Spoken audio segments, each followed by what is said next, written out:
Assalamualaikum warahmatullahi wabarakatuh. Perkenalkan, saya Gatri Cahaya Silva, mahasiswi Universitas Muhammadiyah Riau, Fakultas Ekonomi Bisnis, Prodi Manajemen.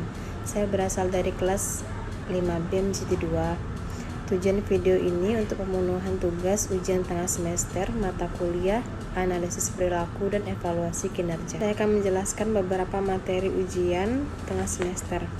Yang pertama adalah perilaku individu dalam organisasi.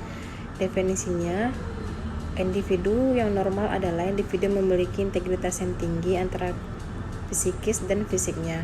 Dengan adanya integritas yang tinggi, maka individu memiliki konsentrasi diri yang baik. Adapun dimensi dari individu adalah individu memiliki integritas yang tinggi, fungsi psikis, dan fungsi fisiknya.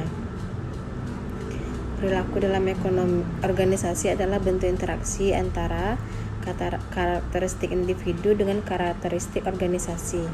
Setiap individu dalam organisasi semuanya akan berperilaku berbeda satu sama lain, ditentukan oleh masing-masing lingkungannya yang berbeda. Individu membawa ke dalam tatanan organisasi kemampuan, kepercayaan pribadi, pengharapan kebutuhan, dan pengalaman lainnya. Kepribadian, persepsi, dan sikap ada terbagi atas 3. Yang pertama adalah ciri-ciri biologis, yaitu umur, jenis kelamin, status perkawinan, jumlah atau banyaknya tanggungan. Yang terakhir adalah masa kerja. Selanjutnya adalah kepribadian. Kepribadian sebagai pengorganisasian yang dinamis dari sistem psikofisik dalam diri individu yang menentukan penyesuaian diri dengan lingkungannya. Semakin konsisten karakteristik tersebut, maka hal itu menunjukkan faktor keturunan atas pembawa merupakan faktor penting dalam membentuk kepribadian seseorang. Kunaito 2001 menyebutkan bahwa perbedaan temperamen dan karakter, yaitu temperamen adalah sifat-sifat yang diperoleh dari keturunan, sedangkan karakter terbentuk dari lingkungan, situasi, interaksi antara temperamen dan sekaligus budaya yang menekan pada pentingnya bergaul baik dengan orang lain, maka akan lebih memprioritaskan keluarga dibanding karirnya tersebut. Selanjutnya adalah sikap atau attitude. Sikap merupakan salah satu faktor yang harus dipahami kita memahami perilaku orang lain. Dengan saling memahami, individu akan dapat dikelola dengan baik. Definisi sikap dapat dijelaskan dalam 3 kemampuan sikap, yaitu efektif, kognitif, dan psikomotik. Komponen kognitif ini berkaitan dengan proses berpikir yang menekankan pada rasionalitas dan logika. Komponen merupakan kecenderungan seseorang dalam bertindak dalam lingkungannya. Selanjutnya kemampuan. Kemampuan adalah kapasitas seseorang untuk melaksanakan beberapa kegiatan dalam satu pergerakan. Pencapaian tujuan organisasi atau manajemen yang berhasil adalah kemampuan seseorang memimpin untuk mengeksplorasikan kelebihan sebesar-besarnya dan menekankan kecenderungan dari berbagai orang untuk bersama-sama. Materi selanjutnya adalah perilaku kelompok dalam organisasi. Pengertian perilaku kelompok adalah aktivitas yang dilaksanakan oleh lebih dari satu orang yang saling berhubungan, mempengaruhi dan bergantung satu sama lain untuk mencapai kinerja yang baik. Anggota kelompok organisasi harus termotivasi untuk bergabung, melihat kelompok sebagai warga interaksi, berpartisipasi langsung dalam kegiatan kelompok, dan menyetujui kesepakatan dan ketidakkesepakatan melalui berbagai interaksi.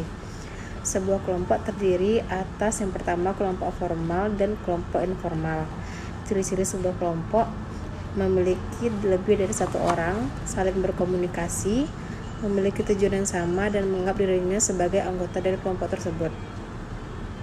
Dasar-dasar perilaku kelompok. Yang pertama, kondisi eksternal pada kelompok. Itu terbagi atas 6. Yang pertama, strategi organisasi, struktur otoritas, peraturan formal, sumber daya organisasional, proses seleksi perilaku, evaluasi kinerja, dan sistem ganjaran. Selanjutnya, struktur kelompok. Terhadap beberapa variabel, kelompok dapat membentuk sikap anggota kelompok, yaitu kepemimpinan formal, peran, norma, status kelompok, ukuran kelompok, dan komposisi kelompok. Ada beberapa yang perlu diperhatikan. Yang pertama, kepemimpinan formal, pemimpin formal peran, norma, status, dan komposisi. Beberapa teori terkait pembentukan kelompok ada 4 teori. Yang pertama, teori kedekatan, teori interaksi, teori keseimbangan, dan teori pertukaran. Alasan pembentukan kelompok yang pertama untuk memuaskan kebutuhan, adanya kedekatan dan daya tarik, adanya tujuan kelompok, dan alasan ekonomi.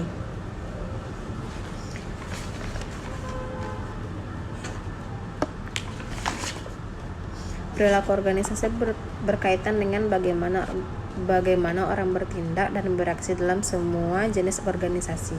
Materi selanjutnya perilaku individu dan kelompok. Sebelum itu kita akan menjelaskan pengertian standar kinerja. Standar menurut bahasa adalah ukuran tertentu yang dipakai sebagai patokan. Kinerja menurut bahasa adalah sesuatu yang dicapai atau prestasi yang diperlihatkan atau juga bisa kemampuan kerja tersebut. Standar kinerja menurut Wibowo merupakan pernyataan tentang situasi yang terjadi ketika permasalahan itu muncul. Dapat disimpulkan bahwa pedoman atau acuan untuk melaksanakan tugas pekerjaan sesuai dengan fungsi dan alat penilaian kerja berdasarkan indikator teknis. Fungsi standar kinerja adalah sebagai tolak ukur untuk menentukan keberhasilan dan ketidakberhasilan kinerja terlihat dalam melaksanakan pekerjaan tersebut. Standar kinerja merupakan target sasaran atau tujuan upaya kinerja dalam kurun waktu tertentu. Kriteria mengukur penilaian kinerja. Yang pertama, pengetahuan yang dimiliki, ketepatan waktu, kualitas pekerjaan, kecepatan dalam melaksanakan pekerjaan, pengetahuan teknis seputar pekerjaan, self-confidence, kemampuan menyesuaikan diri. Unsur-unsur penilaian karyawan dianggap berhasil apabila pengukuran terhadap hasil kinerja dibanding dengan sasaran dan standar. Penghargaan terhadap kontribusi karyawan, identifikasi kebutuhan, pelatihan, dan pengembangan karyawan, penetapan sasaran standar untuk periode berikutnya. Manfaat penilaian kerja yang pertama, meningkatkan produktivitas, menghargai kontribusi, mencegah kesalahpahaman, mendorong komunikasi. Materi selanjutnya adalah konsep evaluasi kinerja. Pengertian evaluasi kinerja adalah suatu metode atau proses evaluasi kinerja dalam suatu perusahaan sesuai dengan standar atau tujuan yang ditetapkan. Evaluasi kerja juga merupakan cara paling adil dalam memberikan imbalan pada pekerja. Tujuan evaluasi kinerja menurut Rahman Tanjung 2021 meningkatkan pengertian sesama karyawan, mencatat dan mengakui hasil kerja karyawan, memberikan karyawan untuk berdiskusi terkait aspirasinya, merumuskan kembali sasaran yang akan datang sehingga karyawan termotivasi untuk berprestasi, memaksa rancangan pelaksanaan dan mengembangkan sesuai pelatihan. Sasaran evaluasi kinerja yang pertama, menyusun analisis kerja dari waktu sebelumnya dengan baik, menentukan evaluasi pelatihan melalui audit keterampilan, menetapkan sasaran atas kinerja periode selanjutnya sehingga dapat diketahui apa yang perlu dilakukan, menentukan potensi karyawan yang berhak menerima promosi jabatan. Unsur-unsur pelaksanaan evaluasi kerja pertama, kualitas kerja, kerjasama, kepribadian, kepandaian, kepemimpinan, pengetahuan, kehadiran, kesetiaan, inisiatif, sikap, dan ketangguhan. Materi selanjutnya adalah standar kinerja. Menurut Adel Tempe 1999, standar kinerja merupakan standar yang dianggap memuaskan bila pernyataan menunjukkan beberapa bidang tanggung jawab karyawan, membuat bagaimana suatu kegiatan kerja akan dilakukan dan mengarahkan perhatian kepada mekanisme kerja yang diukur. Ada 3 jenis kriteria kinerja. Yang pertama, kriteria berdasarkan sifat, kriteria berdasarkan perilaku, yang terakhir kriteria berdasarkan hasil. Menurut Sujadi 2008, kinerja dapat diukur dalam beberapa indikator. Yang pertama, efektivitas, bila tujuan kelompok dapat dicapai dengan kebutuhan yang direncanakan. Yang kedua, tanggung jawab, bagian yang tidak terpisahkan atau sebagai akibat kepemilikan wewenang. Selanjutnya, inisiatif, sifat inisiatif sebaiknya mendapat pelatihan atau tanggapan perusahaan dengan atasan yang baik, Dengan perkataan yang lain, inisiatif karyawan merupakan daya dorong kemajuan yang akhirnya akan mempengaruhi kinerja karyawan tersebut. Persyaratan standar kinerja yang pertama, harus relevan dengan individu, harus stabil, harus membedakan antara pelaksanaan yang baik dan pelaksanaan yang buruk, harus dijabarkan dalam angka, harus mudah diukur, mudah dipahami, memberikan ekspektasi yang baik kepada karyawan. Selanjutnya, instrumen evaluasi kinerja. Pengertiannya,